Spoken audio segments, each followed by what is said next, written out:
Hello. This video lecture will be about the labor movement. It'll be the first of three lectures on social movements that we'll be using to close out this semester in this course with. So let's go to the screen share and pull up the PowerPoint.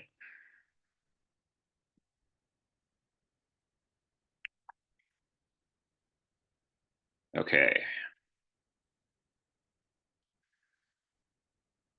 So as I said, this will be the first of three lectures on this topic of what sociologists call social movements, which are essentially grassroots democratic movements for collective action and protest for equality, creating political possibilities for social reform or revolution, and questions of social justice and equality and rights and all that sort of thing. So it's basically how people who ordinarily don't have a lot of political power can organize, form movements, and struggle to make their lives better and make the world more just. This lecture, we're going to be looking at the labor movement, both like past and present examples. So the first half of the lecture will look at the resurgence of labor organizing and strikes in recent years, after many decades in which the labor movement had been in decline. This is something that we've mentioned in other lectures, the relationship between the decline of the labor movement and the increase in social inequality. So the first half of the lecture will kind of talk about the ways that in the last few years we've seen a kind of a resurgence of the labor movement after a long period of decline. And then the second half will kind of retrace some of the history of the labor movement in the United States going up until about World War II.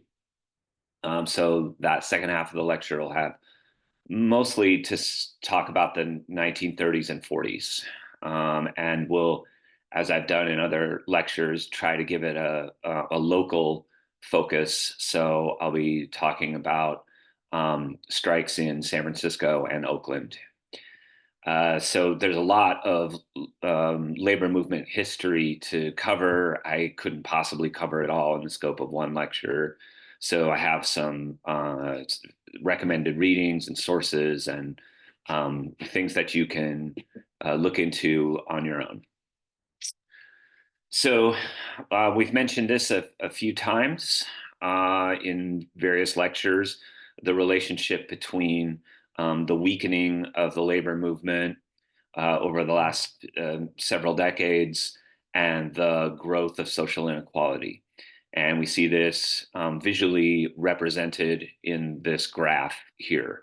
So as union membership has eroded, the share of total income in the economy that gets funneled to the rich has skyrocketed. So the union membership is the red line, which we see increases tremendously in the late 1930s and through 1945, when it kind of peaks at the in the like 1946 will be the year that we'll talk about in the lecture. But really, maintains high levels of union membership through the 1960s. We start to see a decline in the 1970s, and then a more precipitous drop off starting in around 1980. And not coincidentally, that's when we see the rise of social inequality, the rich getting richer, and the working class and the so-called middle class struggling to keep up, struggling to reproduce their existence. And so, as seen in this graph, there was less income inequality in the decades following World War II than there is today, a point I've made many times.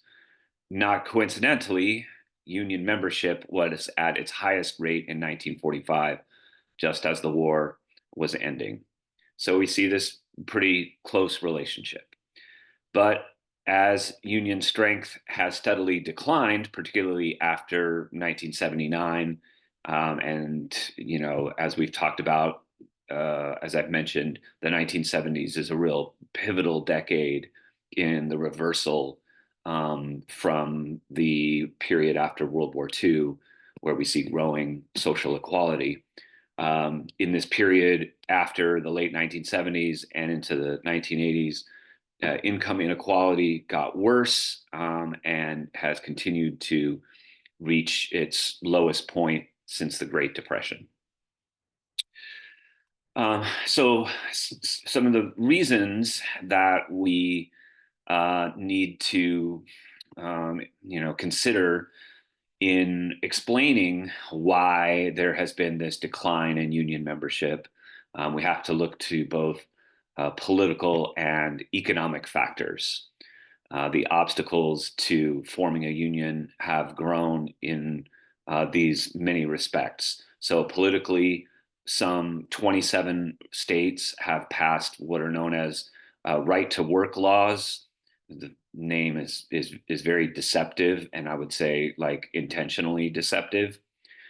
These so-called right to work laws make forming a union more difficult in states with those laws, and they provide a refuge for companies looking to escape unions in states that do not have those laws. So they're very business friendly, to say the least. And so you see there in the graph in the bottom right, or the map in the bottom right of the various states that have um, passed these right to work laws. It's generally the states that are more politically conservative in the South and the Midwest and in Idaho and Montana and so forth.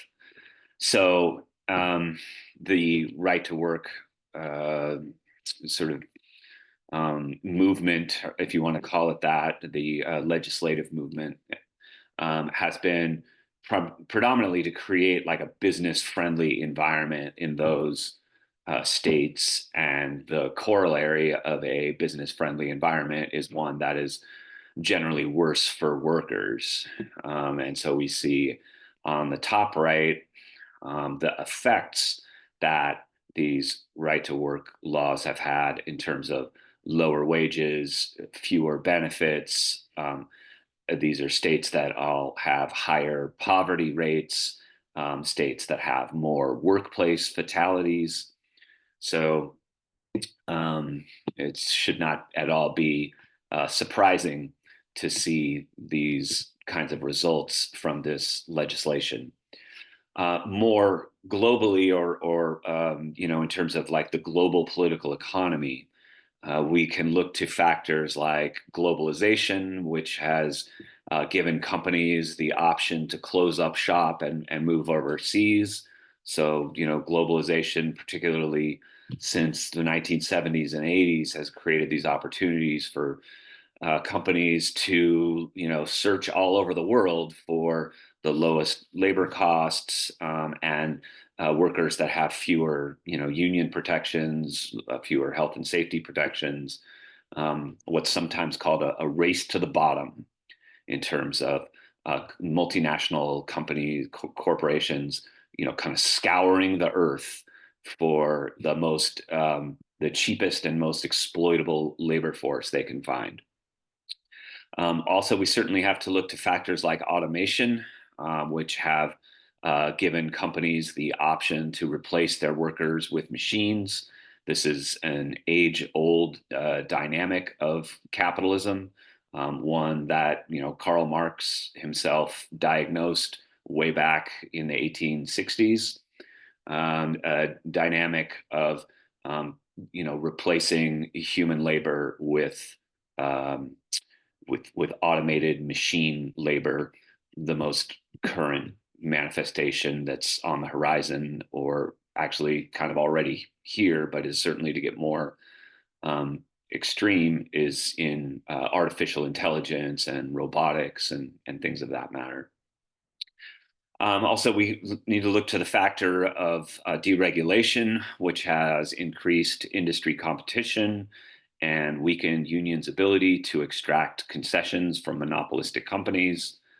And finally, there is just plain old anti-union organizing by corporations. They now spend millions and millions of dollars on highly paid consultants to try to develop tactics to suppress unionizing efforts, and to pressure their workers into submission.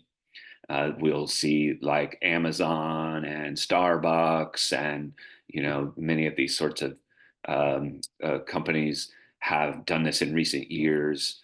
It spent millions and millions of dollars to try to forestall unionizing efforts. In some cases, they've been successful, and in some cases, they've still lost, despite all of their money. They've lost to the power of workers in some cases, as we will talk about. So, looking through the long term, as I mentioned, there we see a really pretty steady erosion of the power of the labor movement as it can be measured in strike activity. A strike is the most powerful uh, action that a union can take to enhance the bargaining strength of its membership. And so when we look historically, we see a really long-term erosion of the power of unions as manifest in strikes and work stoppages. So going back to the 1950s, 60s, and 70s, it was much more likely for workers to be involved in a strike or a lockout in a given year.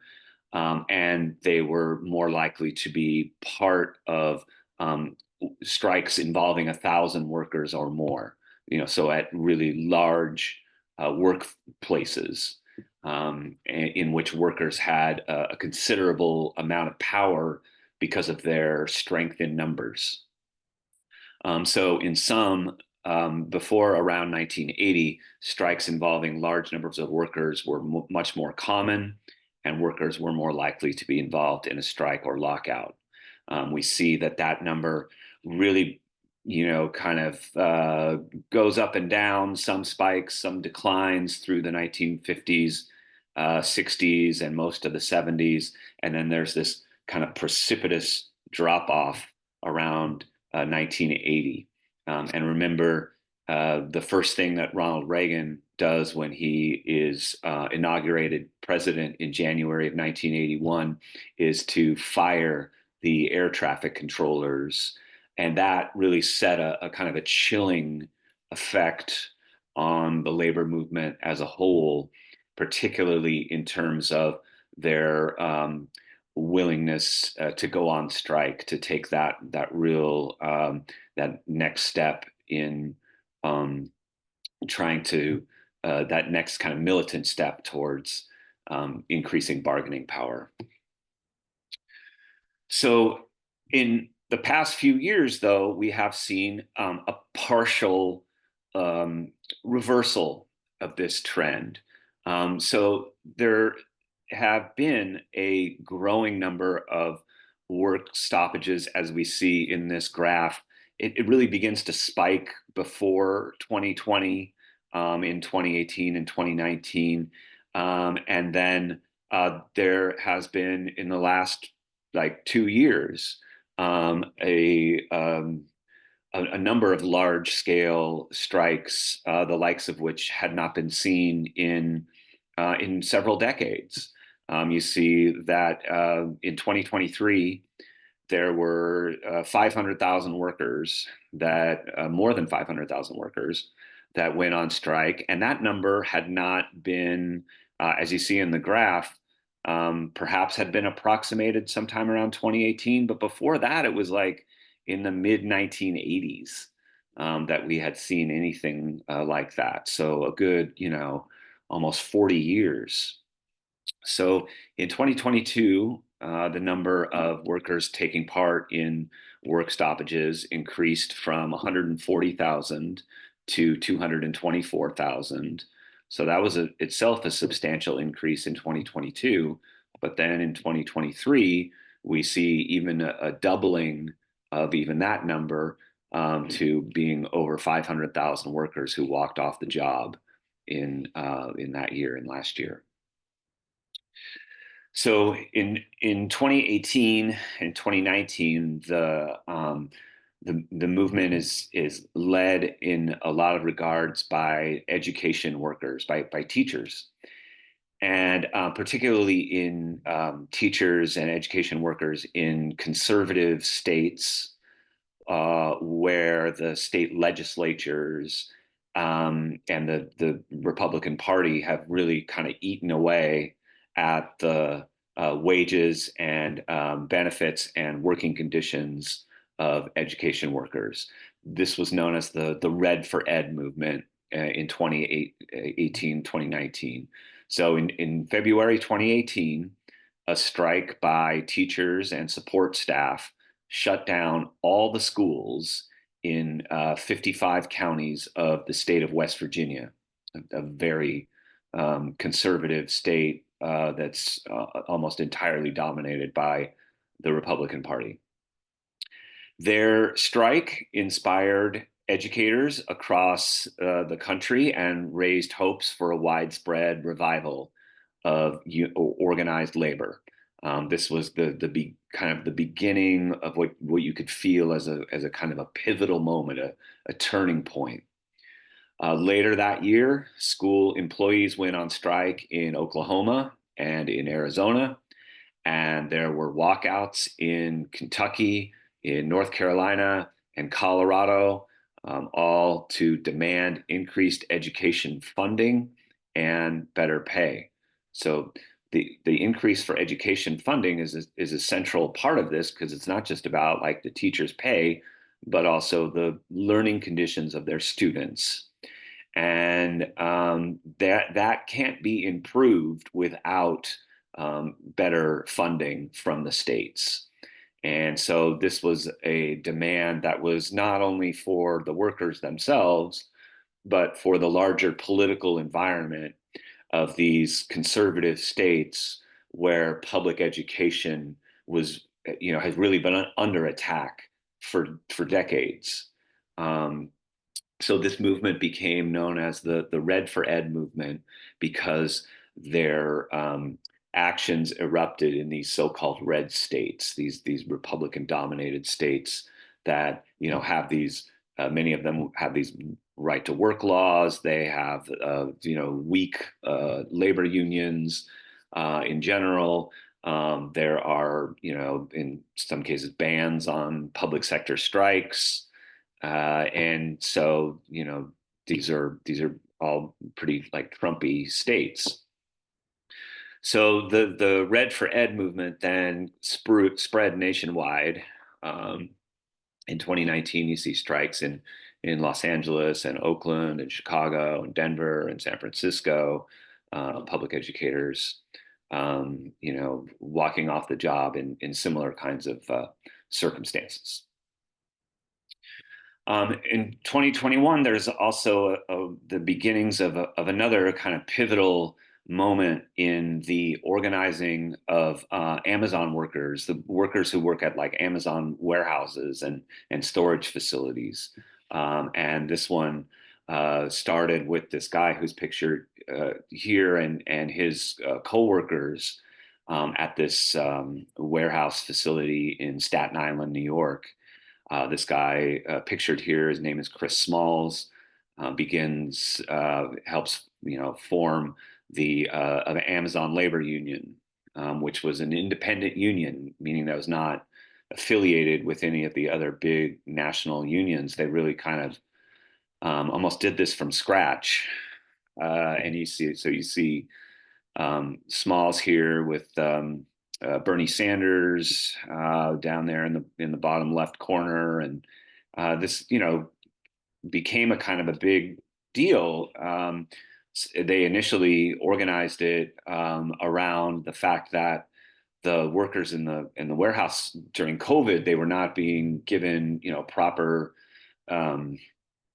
just like distancing and disease prevention kind of um, uh, procedures were not being implemented in these warehouses, and Amazon basically fired Chris Smalls, and he then turned his energy towards building up this union. And on April 1st, 2022, they were successful in their vote to unionize. The workers at this warehouse in Staten Island became the first Amazon union to be recognized by the National Labor Relations Board.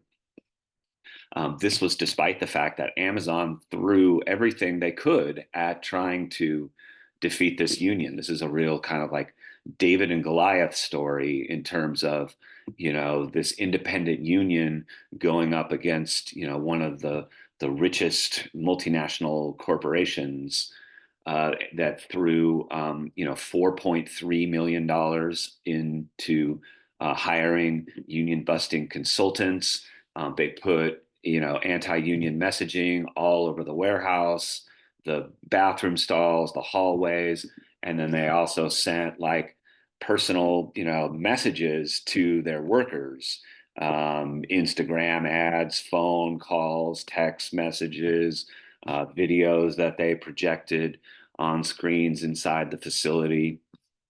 They went, Amazon went full out, and they've been able to defeat unionizing efforts in other parts of the country, but in Staten Island, the workers were victorious. We've also seen a rise of Starbucks unionizing. Workers that have been forming, trying to unionize their local Starbucks chains. So some 8,000 workers at over 360 stores in at least 40 states have voted to unionize. This all started with a store in Buffalo, New York. It has since spread to other parts of the country, obviously, but even other parts of the world, to Chile, New Zealand, Canada, and so forth. In Almost immediately, Starbucks started again a high pressure anti-union campaign, where Howard Schultz, the founder of the company himself, would come and schedule these mandatory so-called listening sessions, and to visit stores, and he went on a whole kind of anti-union rampage that has been only partially successful at best. Workers continue to this day to organize Starbucks, their stores, despite the fact that there's been this kind of onslaught of political and legal action. Starbucks workers claim that more than 200 workers have been illegally fired since the unionization began in 2021. It's against the law, like against the National Labor Relations Board law, to fire someone just because they're part of a unionizing drive. And yet Starbucks has still kind of deployed that tactic on a regular basis, and then and then fighting it out in the courts, or basically like trying to stall in the courts, and they have so much money they can hire so many lawyers to they figure, I suppose, it's worth it to just go ahead and break the law, and fire these workers anyway. So the last couple of years, as I've said, have seen this pretty significant increase in the number of work stoppages. In 2022, there was a 52% increase in the number of uh, workers engaged in work stoppages as opposed to the previous year, with 60% more workers participating in them. The number of work stoppages in 2021 had grown from 272 to 424 in 2022, involving 224,000 workers. As we see here in the pie charts on the left, it was the education sector, that played a real leading role among these striking workers, particularly the number of workers and the number of strike days. The two bottom pie charts there, we see that education workers were the ones that are most involved and who were on the strike for the longest number of strike days. And also, but there were also in accommodation and food services.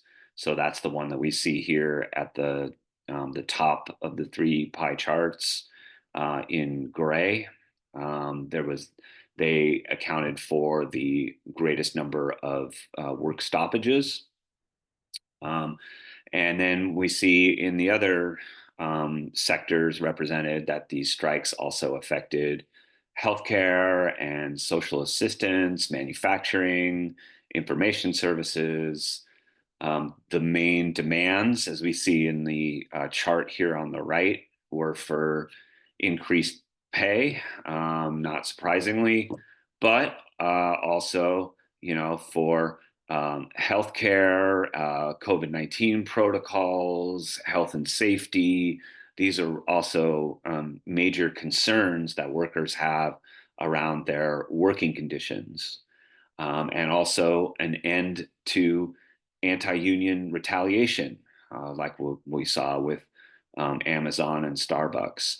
That itself becomes an important demand for the labor movement, is to end this kind of retaliation and union busting activity.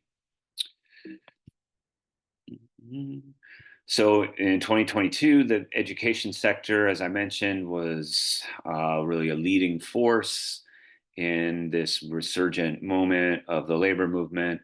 The University of California saw some 48,000 academic workers on all the campuses of the UC system.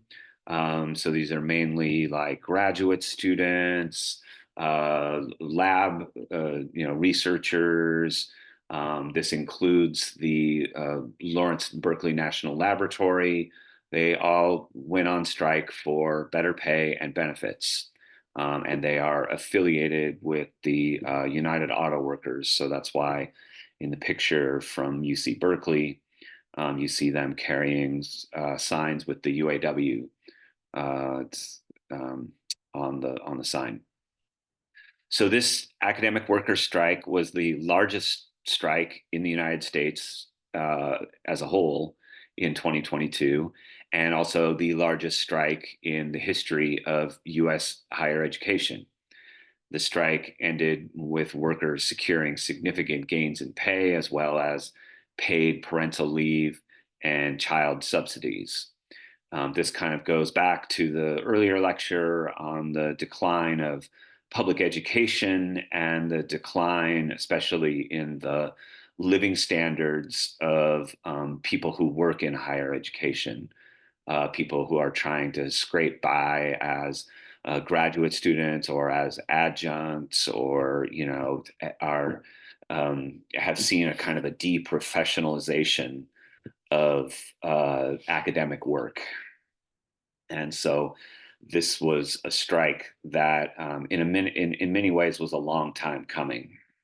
It was the culmination of decades of deteriorating pay and working conditions for people who work in public higher education.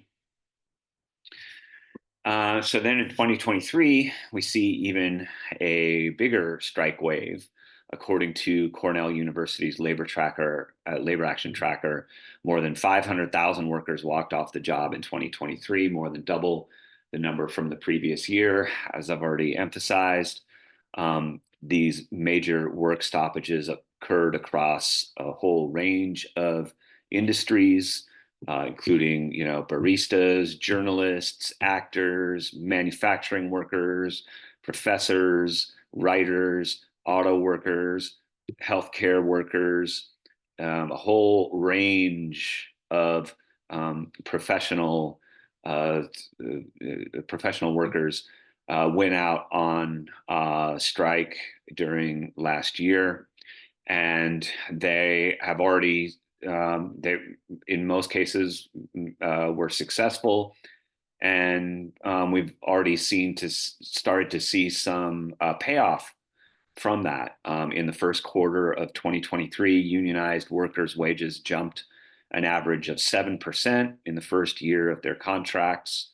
This is the biggest single quarter uptick since 2007, according to Bloomberg Law.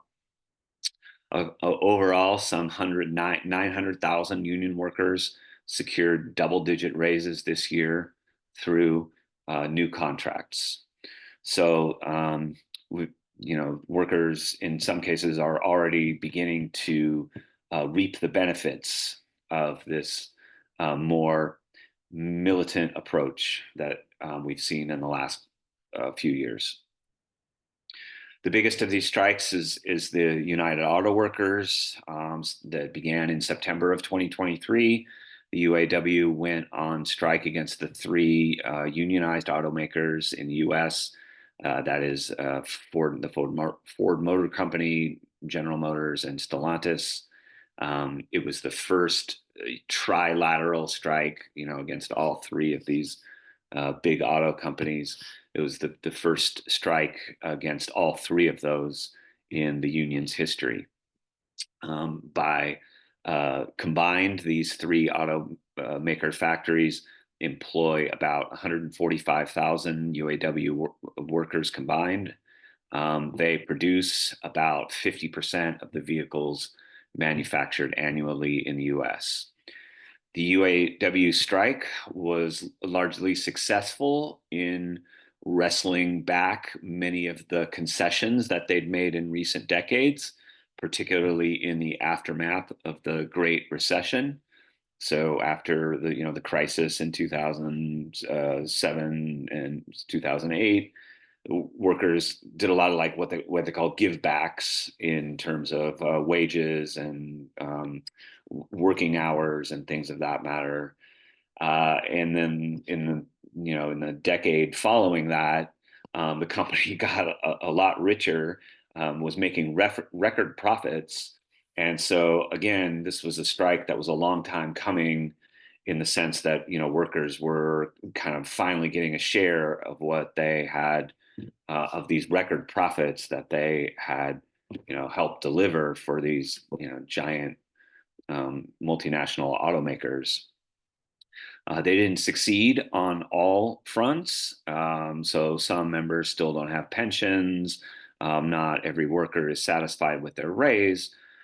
But between the conversion of scores of temporary workers to full-time positions, the hefty raises over the length of the contract, the reopening of an idle Stellantis plant in Belvidere, Illinois, the creation of Pathway for Electric Vehicle Workers to be folded into the union master contract. All of these represent a big victories for the UAW in the outcome of this strike. 2023, we also saw these big strikes in the entertainment industry among the writers and the actors. Nearly 175,000 people in total went on strikes that resulted in raises and also a host of workplace protections, including reining in the generative artificial intelligence. So this is interesting kind of context for this strike that happened last year around the writers and actors, the common, kind of enemy that they see, coming down the pipeline is artificial intelligence in terms of this process of automating human labor and replacing human workers with machines. So, also a major concern had been the rise of streaming services, this kind of transformation that we see from, broadcast television as it had been, all through the 20th century, to what we now have, with these streaming services like, Netflix and Hulu and so on and so forth. And with these streaming services, writers and actors have really been getting squeezed, and they have been increasingly frustrated by these studio policies around like residuals, about among like how much money they get when like a show that they were on or a show that they wrote for is streamed on one of these platforms. They've really been, getting nickel and dimed by these streaming services, who again are making these really massive profits. Companies like Netflix. So this is kind of what motivated these strikes to occur last year. Both writers and actors also expressed concern about the use of artificial intelligence, noting that it could be used to replicate their likeness without compensation. So, artificial intelligence as this specter of looming automation that's going to replace human jobs. This strike was the first one initiated by actors in the United States since 1980. And it was the first time that actors and writers have walked out simultaneously since 1960. So this was, by these accounts, the biggest strike that the entertainment industry has ever seen. So having like kind of covered this recent wave of resurgence, we want to kind of roll things back now historically to think about the role that the labor movement has played in the United States historically, and to kind of understand that these things that are going on in the present are continuous with a lineage of class struggle in this society, going back to back to the Civil War, and even before. So, historically, I am not able to summarize, the first 70 or 80 years of this kind of class struggle in the United States, but we do see some recurring themes and some important landmarks. So the rise of the labor movement, we can trace this back, at least into the early part of the 19th century, into the 1820s and 1830s. But it really kind of comes of age in the United States during what's known as the Gilded Age, the 1870s through the 1890s. And this was a time when the railroad companies, in particular, were making huge profits after the Civil War, and with all these land grants that they'd been given by the United States government. And the people at the sort of the head of these railroad companies were called robber barons, and they were among the most hated men in America for their because of their greed, and because of the way that workers had been suffering and struggling to get by, even though these companies were making huge profits. So in a lot of ways, the Gilded Age kind of resembles our own age. If we look to the history of the labor movement in the United States, we find that it's a tremendously violent history. It includes a lot of violent ruling class repression of strikes by the police, by the courts, but also by like privately hired security companies like the Pinkertons. So these like hired goons that would be paid to like beat up workers when they were on strike, and or many like labor leaders were killed or jailed or beaten, uh, and there's a recurring like kind of violent repression that we see throughout this part of history.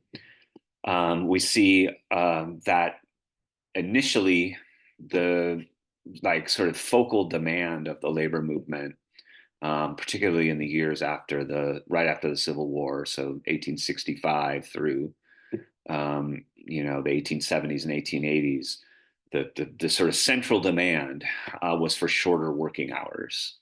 And that was centered around a movement for an 8-hour workday. And the 8-hour workday is like what we and the 5-day work week are what we've kind of come to think of as a certain kind of standard. Um, but that was not the standard of those times, and it was something that was not like um, given to workers, but something rather that was earned through decades of struggle, and that many people lost their lives in this struggle. And so it's not something that we should take for granted.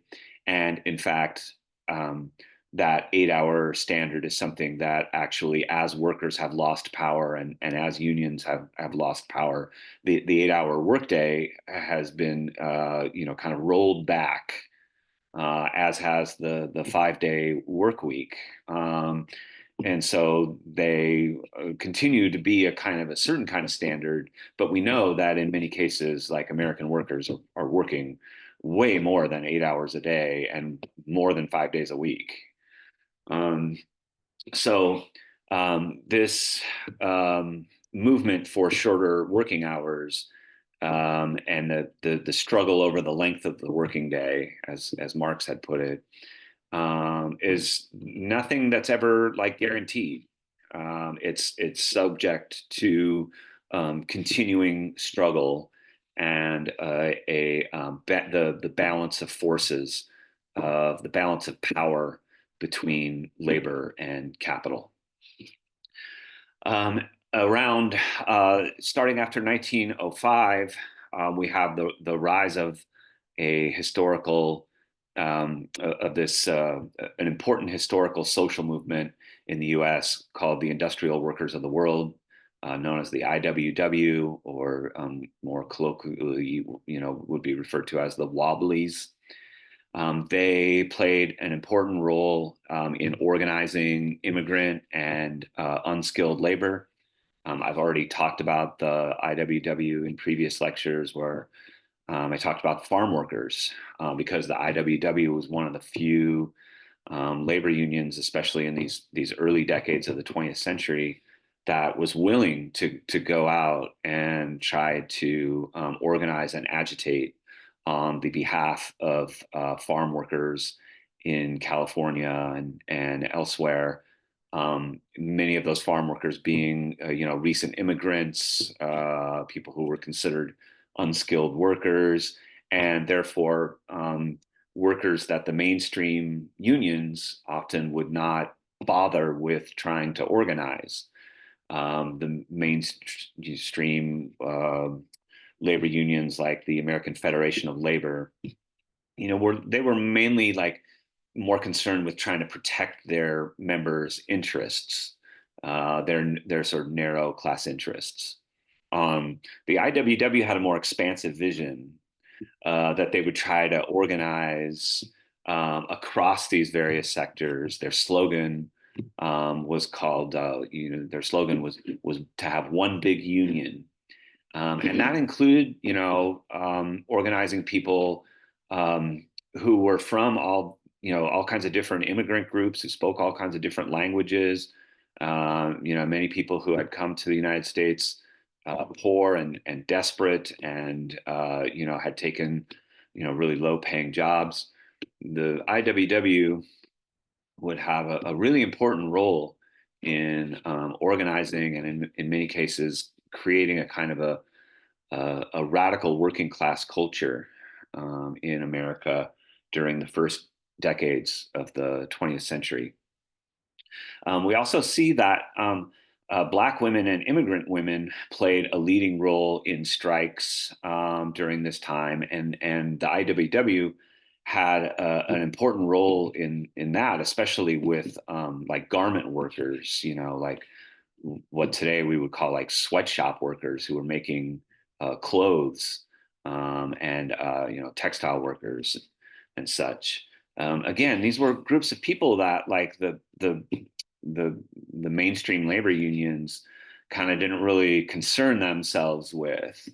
And yet, like the IWW and some of these more insurgent groups were able to come in and have a very important and powerful influence. We see here I've made like a short and very incomplete timeline, but just to give you kind of some of the markers of this labor history, and then on the other side to give you some recommended readings if you were to want to pursue these things further. So as I mentioned, this movement for an 8-hour workday really begins like after the Civil War ends in 1865. There's a push for it. Actually, Karl Marx wrote about that a little bit in the first volume of Capital. He noted that American workers, actually, like San Francisco workers, had played a big role in this 8-hour this movement for an 8-hour workday. That like I said, was not the standard of the time. The railroad strike of 1877 kind of erupts in the context of the Gilded Age, among all these railroad workers who are being screwed over by the robber barons. And it's this kind of strike that kind of spreads across the country, starting in Martinsburg, West Virginia, and then spreads to other towns where there were large number of railroad workers who were employed in these like low paying and really dangerous jobs. And so through the 1870s, 1880s, and 90s, there's a lot of these, a kind of a growing militance among the American working class. And there are some, again, like a lot of kind of violent repression. The Haymarket protest and bombing, for example, ends with 4 labor leaders being hanged, being prosecuted by the Chicago police and the state of Illinois. The Homestead strike and the Pullman strike, again, involve these really like violent clashes between striking workers on one side and the police, but also these hired company thugs and strike breakers, these kind of like vigilante kind of groups that were like kind of teamed up with the police. So there's these really kind of epic battles in American in this period of American history. The garment workers strike of 1909 and the Lawrence textile strike of 1912 are both, as I mentioned earlier, strikes that predominantly involved women and predominantly involved immigrant women, textile workers. The IWW had a central role in organizing the Bread and Roses strike in Lawrence, Massachusetts. Bread and Roses being the slogan because it's like, they wanted necessities, but also like the good things in life, the roses, and that, workers were entitled to that and not just like, their daily bread. So we have this kind of long history that I emphasize because it's largely been forgotten and like rewritten out of the textbooks and rewritten out of history. So not so much as like forgotten as like repressed. This whole kind of like history of the labor movement and class struggles in this society that has been like erased um, out of the collective memory and consciousness of the American people, and so I feel like it's an important thing to kind of to emphasize as an educator. So as we go through these later slides and wrap up the lecture, we'll get into talking about especially these things that happened around the 1930s and 40s when there's a kind of a peak in this activity, and the Bay Area is a central site of these kinds of class struggles. I want to emphasize too the importance of what are known as general strikes, which are, a sort of a more militant extension um, of uh, of a an industry-wide strike. So it like a general strike is an action in which participants cease all economic activity across various sectors. So various industries or workplaces in order to achieve a common social or political goal. They are organized by large coalitions of political, social, and labor organizations, and may also include rallies, marches, boycotts, civil disobedience, non payment of taxes, and other forms of direct or indirect action.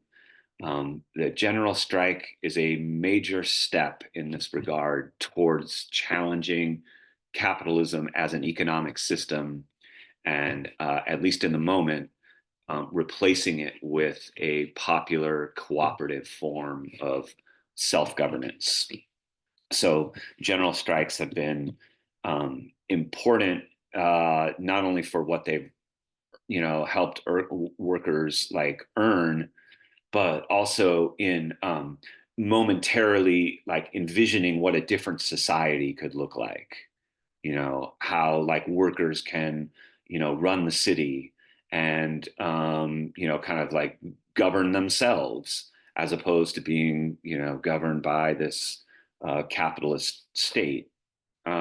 So general strikes are an especially important part of this history of the labor movement, again, that has been largely erased. So and when we look to historical examples, the writer W.E.B. Du Bois um, talked about general strikes in terms of the Civil War. He described the slave desertions and the rebellions during the Civil War as a kind of general strike in which hundreds of thousands of slaves fled the southern plantations. Many of them went and then joined the Union Army of the North to fight against the Southern Confederacy. And that, as Du Bois describes in his book called Black Reconstruction, that was a real decisive, pivotal moment in the Civil War because the South, the Confederacy, had started out winning in the early years of the Civil War.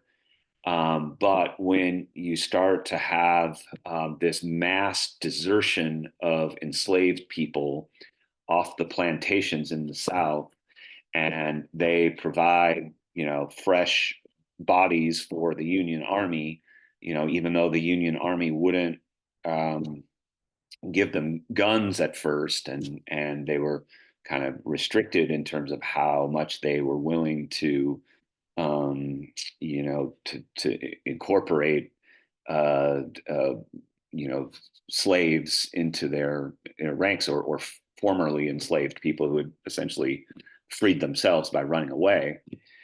um, Still, eventually, as a fighting force, they became there was something like 200,000 formerly enslaved people who uh, joined up with the Union Army and fought in the Civil War, and they proved to be a real, like, one of the decisive reasons why the North ended up winning.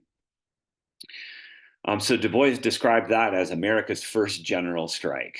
It was not planned or coordinated or organized in that kind of way. It was a more kind of like spontaneous desertion in the context of the Civil War.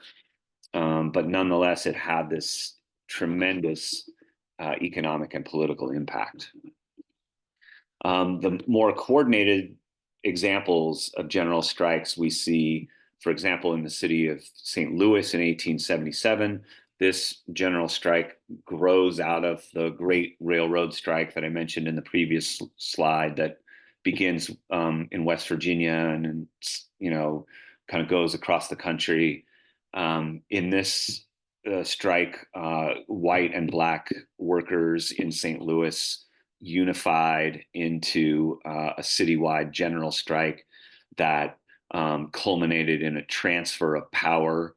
The St. Louis elites compared it to the Paris Commune of 1871 in terms of something that they were afraid of. This was like, from the perspective of these robber barons, this was like their worst nightmare, was that like white and black workers would unify and basically take over the city and run the city according to their own um, needs and interests.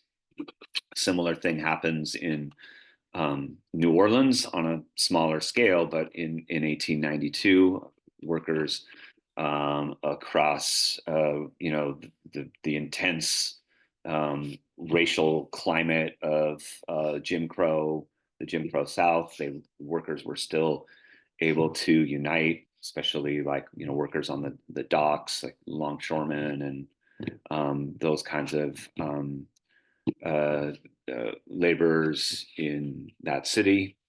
Uh, we see this again in the city of Seattle in 1919. Here, a cooperative body made up of rank and file workers from all striking locals were formed during the strike. They called the General Strike Committee, and that acted as basically a virtual counter government for the city.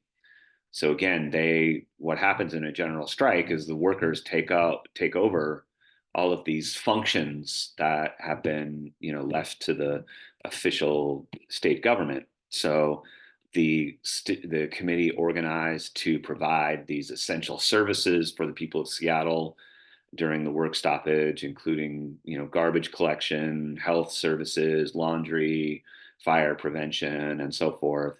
Like it's another example where like workers ran the city for a short period of time, and in which it made it possible to imagine a different kind of world, a different kind of society in which like working people were in charge.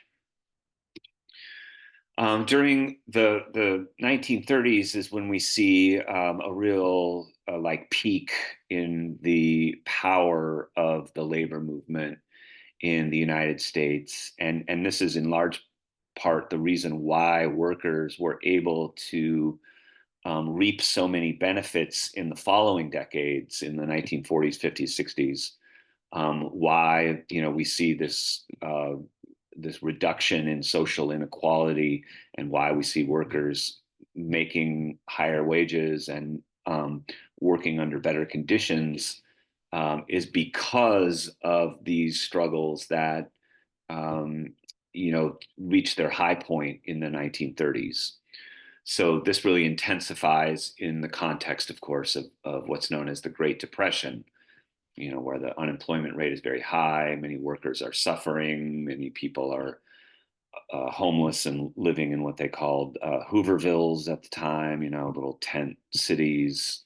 Um, in 1933, President Roosevelt, FDR, basically grants workers the right to organize into unions in what is Section 7A of the National Industrial Recovery Act.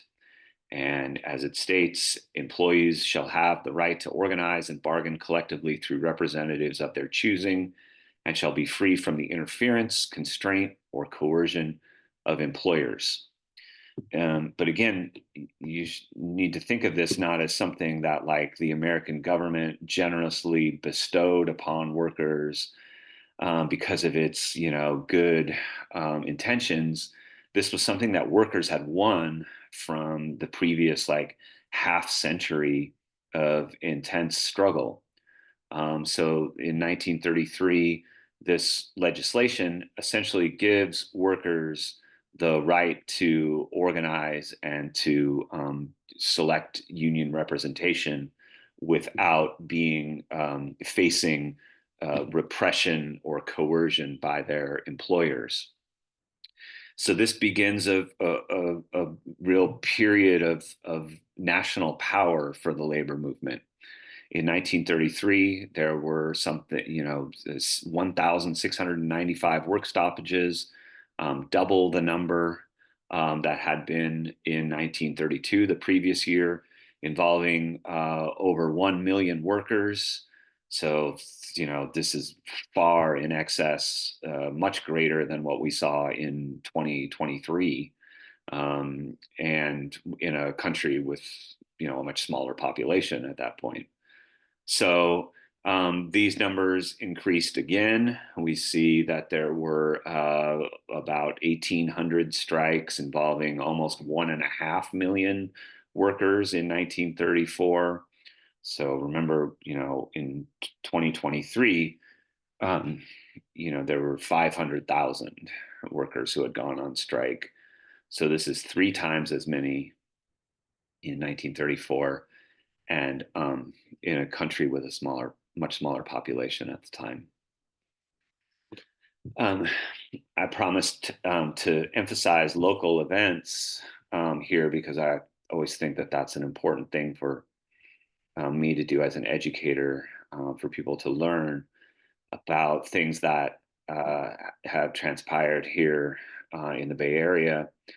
And here we have, in 1934, what's known as the West Coast Waterfront Strike that began on May 9th, up and down the coast.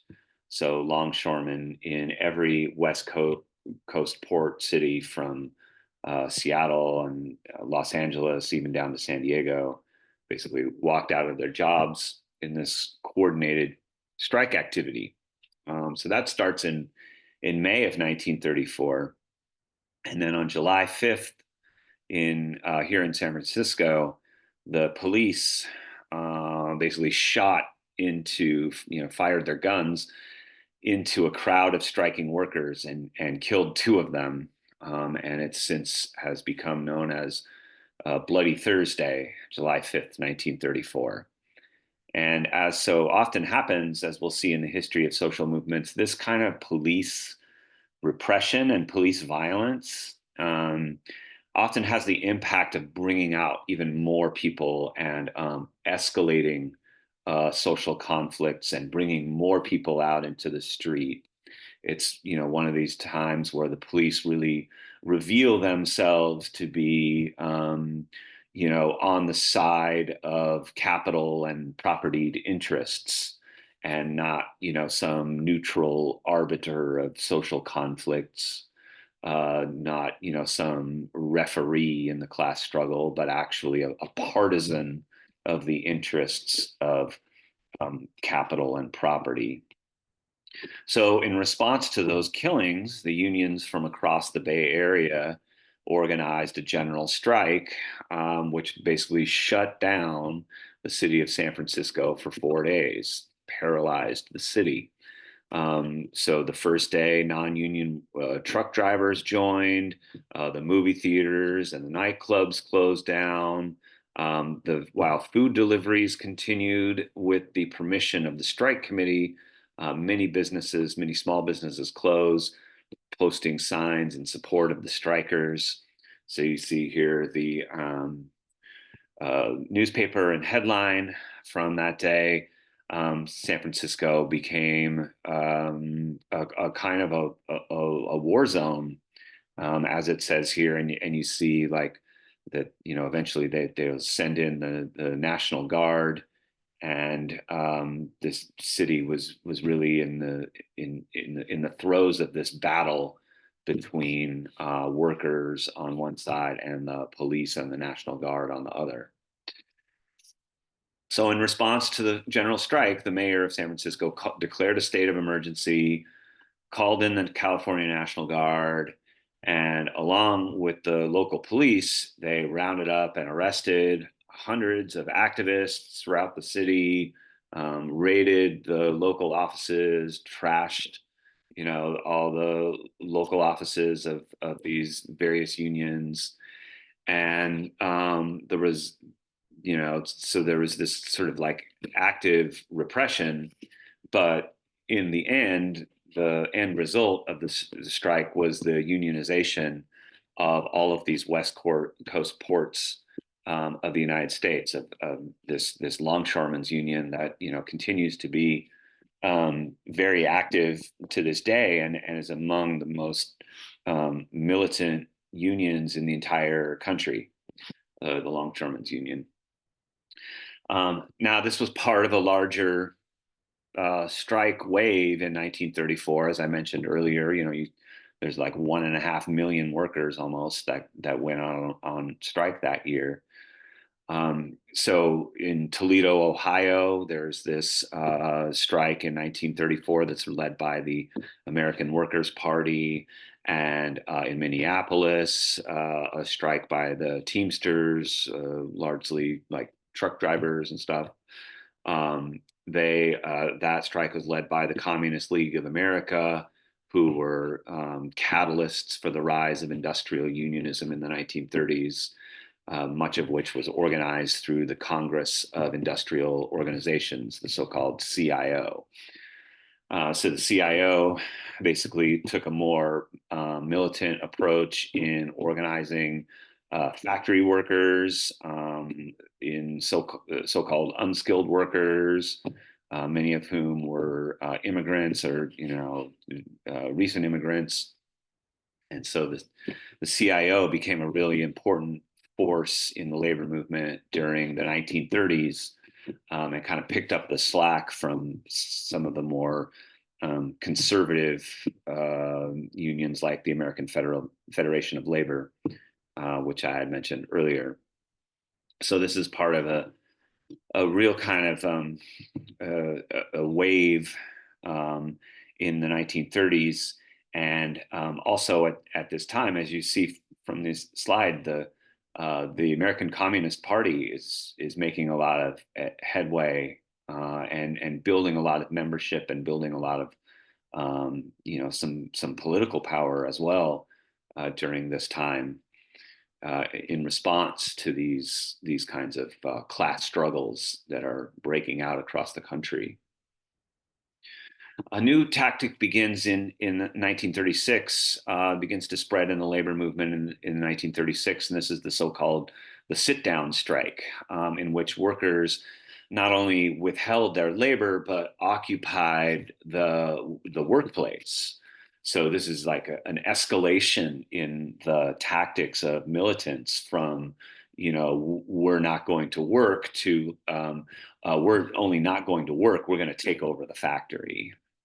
And the effectiveness of this tactic is that it prevents employers from replacing the workers with strike breakers, or removing equipment to transfer production to other locations.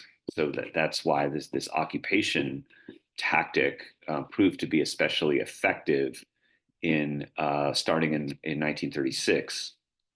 In 1936, it's rubber workers in the city of Akron, Ohio, who are basically making like rubber for cars and other kinds of like machinery and heavy industry. And they at five different plants, five different rubber companies. The workers went out on strike in a kind of coordinated way. And at the largest factory, they occupied their workplace in a sit down strike, as you see depicted here in the right hand of the slide. Now, this escalates into one of the most famous episodes of class struggle in American history, which is the Flint sit-down strike in 1936 and 1937, in which workers occupied the General Motors plant in Flint, Michigan. So at the center of the automobile industry. And this was really the most significant labor conflict of the 20th century as a whole. From December 28th, 1936 to February 11th, 1937, 140,000 GM auto workers either sat down or went on strike. You kind of see in this picture here what that sit down strike looks like. It's like these guys is sitting, on the couch, reading magazines, occupying the factory, like 24 hours a day, like just like living there in shifts. Just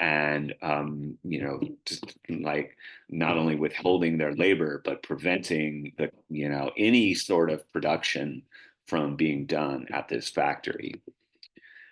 So the sit down strike is what basically created the United Auto Workers, which, going back to the early part of the lecture, we see that the United Auto Workers have been a central part of the resurgence of the labor movement, not only among auto workers, like in the strike in 2023, but in these higher education strikes, like what we saw at the University of California in 2022. Those were strikes in which the workers were affiliated with the UAW.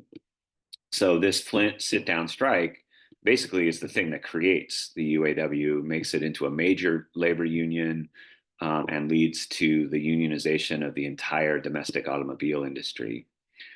By the end of 1937, nearly 500,000 workers across the US had taken part in some form of a sit-down strike.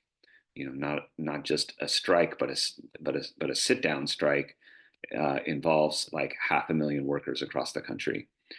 The overall number of strikes more than doubled from over 2,000 in 1936 to now more than 4,000, 4,740 in 1937. And now by 1937, we're talking about nearly 2 million workers. And so I give you these numbers as a way of charting this progress that happens between 1933 and like 1937, in terms of the increasing power that this labor movement is now flexing during the mid 1930s. To the next kind of like major wave happens with the end of World War II in 1947. So, World War II, the United States gets involved in 1941 after the bombing of Pearl Harbor, and there's kind of like a freeze on labor stoppages because insofar as it would like interfere with the war effort, right? But then when the war comes to an end in 1945, then we see another wave that begins. And, because across the US, workers had suffered major job losses and wage reductions in this year following the end of the war. A quarter of war workers had lost their jobs by the winter of 1945, 1946, and real incomes declined by 15% between July and October of 1946. So here, there's a fear that America is going to go back into another version of the Great Depression after the war. That the war had been the thing that had really brought the country out of the depression, the sort of the mobilization necessary for the war effort had been the economic stimulus to get out of the Great Depression. And now with the end of the war, there's this fear that, we're going to kind of like lapse into another depression and that workers are going to be the ones that are going to pay for that.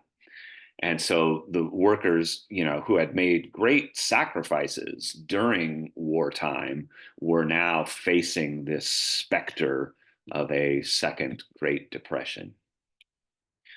This will take us to Oakland, where we see the biggest general strike in United States history in 1946.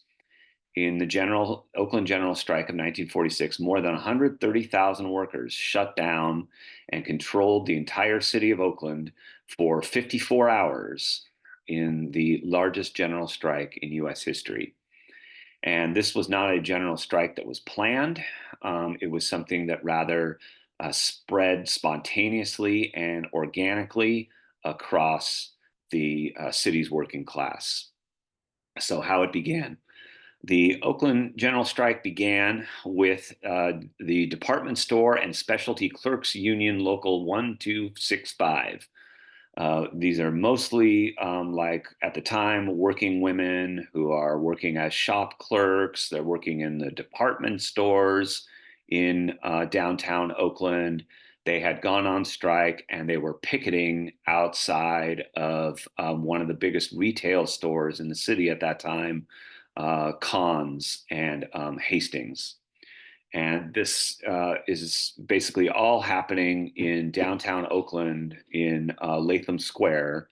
So, right around the intersection of Telegraph and Broadway in downtown Oakland. And so the picketing had been going on for like a month. And then in the early morning of Monday, December the 2nd, these trucks with non-union drivers arrived with deliveries of goods to be sold in those two big department stores. They're basically trying to break the strike, get through the picket line, and deliver these goods into stores, into these big department stores. And they're essentially like escorted by the police, the strike breaking truck drivers with their trucks full of goods are essentially receiving a police escort. So 200 strikers go and respond to this by blocking the entrance to the department store, to Hastings. And the Oakland police then dispatched 250 officers and 12 squad cars to escort those trucks through the picket lines. And on that morning, that Monday morning, people are, all, coming off the trolleys and walking to their jobs, and everyone is seeing, all the other workers are seeing this spectacle of what's going on, this strike breaking activity that's going on with a police escort. And so as they do that, they begin pouring into the downtown area and essentially like spontaneously take over the city. They take over on that Monday morning, December the 2nd. And what happens is a serious like political event of like taking over the city and running it, in the interests of workers. But it's also like a very kind of festive atmosphere. And I feel like it's a very Oakland thing in some ways. It's, so it's this like this festive environment of resistance, that's filled with music and dancing, and it spreads through the streets of Oakland overnight. Um, More than 100,000 workers had joined that general strike in less than 24 hours. And so it's just like, it's a strike, but it's like a big Oakland party. And I quote here from one of the workers who had participated in this atmosphere, who says, by nightfall, the workers had instructed all stores except pharmacies and food markets to shut down. Bars were allowed to stay open, but they could only serve beer and had to put their jukeboxes out on the sidewalk to play at full volume and no charge. Pistol Packin' Mama, Lay That Pistol Down, the number one hit, echoed off all the buildings. That 24-hour period of the 54-hour strike had a carnival spirit. A mass of couples danced in the streets. The participants were making history, knew it, and were having fun. By Tuesday morning, they had cordoned off the central city and were directing traffic. Anyone could leave, but only with those with passports with union cards could get in. Never before or since had Oakland been so alive and happy for the majority of the population. It was a town of law and order. In that city of over 250,000, strangers passed each other on the street and did not have fear, but the opposite. So again, as I've emphasized in talking about general strikes, they are these moments that allow people to envision that another world is possible, like a better world is possible. They give people at least a glimpse of a different kind of social imagination. So this Oakland strike was part of the largest strike wave in United States history in 1946. By that year's end, now we're talking about 4.6 million workers who had gone out on strike, costing employers a total of 28.5 million workdays. So this is by far the year in which like the most number of American workers had withheld their labor.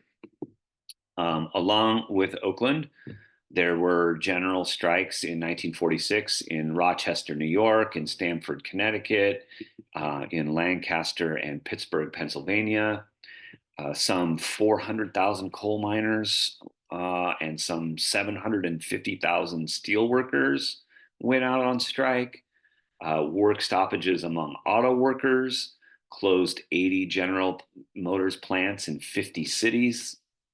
So you get a sense of how kind of widespread this was, and how the labor movement, coming off the momentum of the 1930s and into this new post-war society, the labor movement was really kind of poised to move American society in a different kind of direction in the post-war years. But that, as we have seen in this class, did not happen.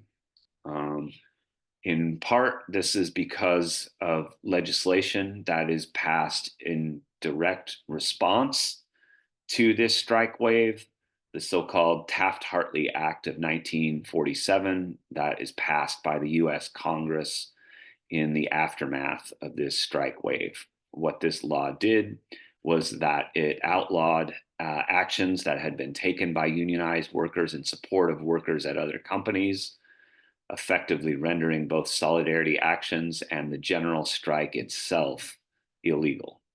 So it basically made it so that workers couldn't do what they had been doing in the 1930s and 40s, where they would engage in these kind of like solidarity strikes and that shut down not just like one particular workplace or one particular industry, but like the whole coordinated economic network of an entire city, or potentially the whole country.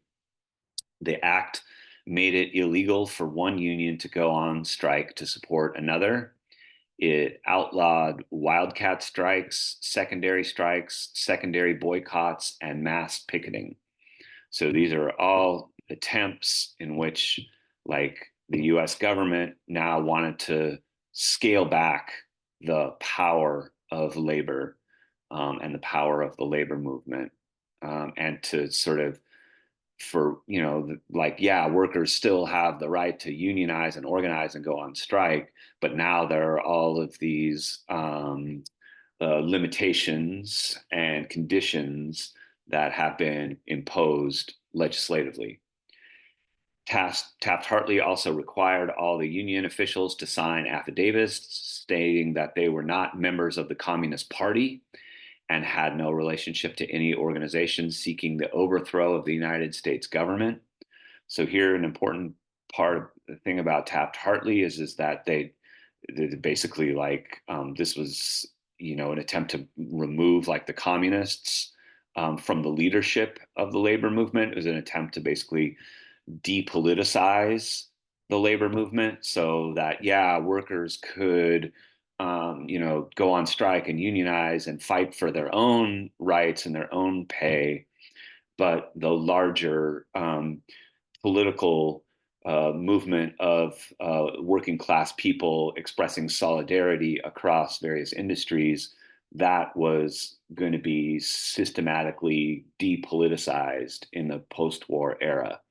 And so what we see in the post-war era is that, yeah, workers, were able to get higher pay, and shorter hours, but they were politically hamstrung, politically limited in terms of their power. So after Taft-Hartley was passed is when we begin to see the decline in the number of strikes. It would never again approach that level that it had been at the end of World War II.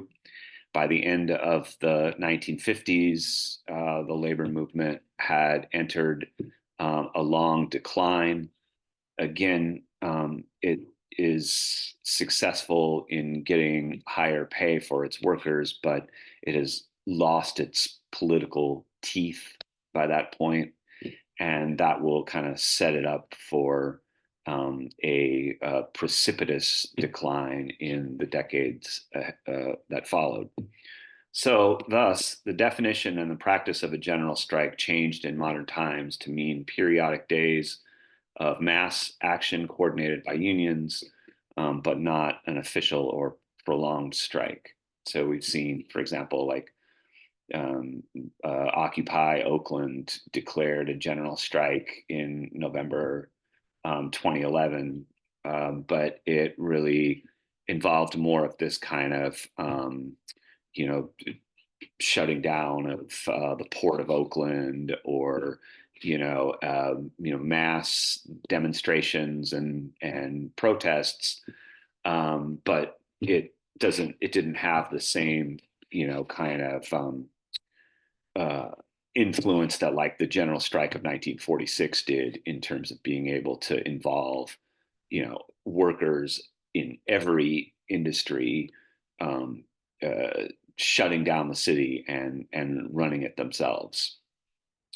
So the Taft-Hartley Act is kind of the the beginning of this long-term erosion of the labor movement that we see in the decades that follow, and to try to end this on a more optimistic note. Hopefully, the last few years we beginning to see a resurgence and revitalization of that movement among workers. The last few decades have certainly been decades of class struggle, but they've been decades of class struggle in which, like, the business class and the wealthy and the billionaires are waging struggle against workers and ordinary people, and they're the ones that have been winning. And so it's kind of long past due that workers today start to organize and fight back. And if we want to come away with a positive, optimistic conclusion from this lecture, we see some evidence that that's already begun to happen, and it needs to happen on a larger scale going forward. Okay. Hope you like that, and I'll see you next time. Bye.